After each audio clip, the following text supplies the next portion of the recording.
এই পাশে কিছু লোক ত্রাণ নিয়ে আসছে। তো এই এলাকায় যাবার মতো একটা রুট আছে ডান পাশ দিয়ে, এটা হচ্ছে যে কোনোভাবে যাওয়া যায়, বাট ভিতরে যে গ্রামগুলো আছে যে একটু একটা ঘর, ওইগুলা প্রায় ডুবেই গেছে। আমি যেটা ক্যামেরা আসছে কিনা জানি না, ক্লিয়ার বোঝা যাচ্ছে কিনা। তো কিছু বাড়িঘর আছে একদম ডুবে গেছে। আচ্ছা, সারাদিন কিন্তু বৃষ্টি নেই, তারপরও পানির যে স্রোতটা, পানির যে লেয়ার যেভাবে বাড়তেছে, সেটা থেকে মনে হইতেছে না বৃষ্টির কারণে, এটা ইন্ডিয়ান পানি।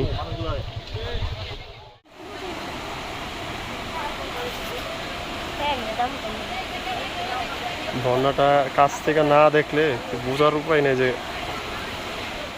ভারতকে খুবই ধন্যবাদ একদম।